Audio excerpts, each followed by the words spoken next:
jalwai goes kenelun chi ko chunan ni re lit kwai ke ye ken ni ko e tor belli wang shari chiring ya mi ku cha min dinal chiring me ni ku cha mi le dwa chiring ko cholo janni ke pier ka dalam kuin ko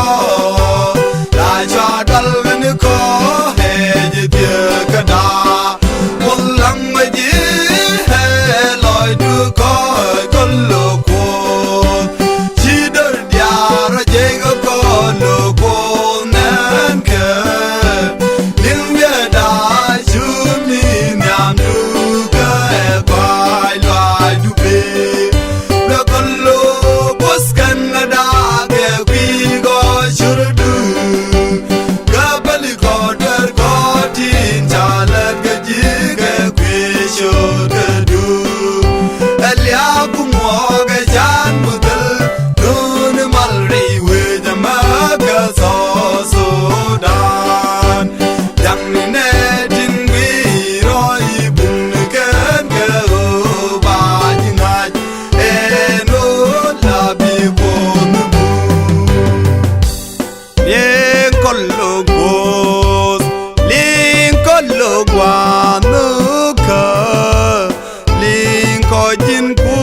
de shagran ni ge de wi mon e jin kun la jal ka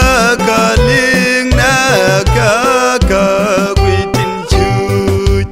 gan mi jis du ko ka ber wi ko re da ka ma di da oh yeah ko kwa di le ka tu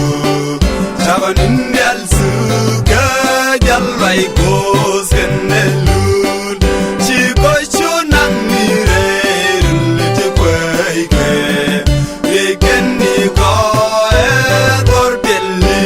wang shari chiring ya mi ku cha min dinal chiring me ni ku cha mi le dwa chiring ko cholo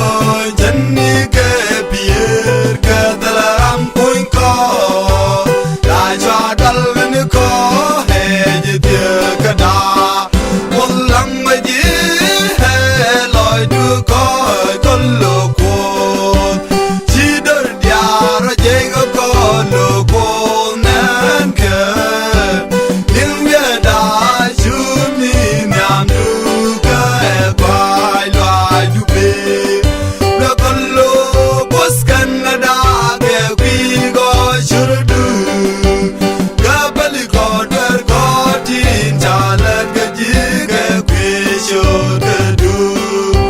alia ku mo ga jan mu dal dun mal ri we da ma ka so so dan yang ni ne tin wi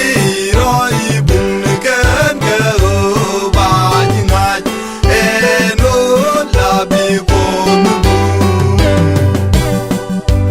Joan ku ni kus bankatin siel lot eken kus de daga wi dan ga ke o shane ka gwor bien lui ka putin kel gara me sharan wi mon en o ba gwar man diat shana ro ja ka kwan ka tin lam ne kwar ken e kon kwar man diat oh yeah ko kwa di le ka tu sabanin yal su ka jal vai ko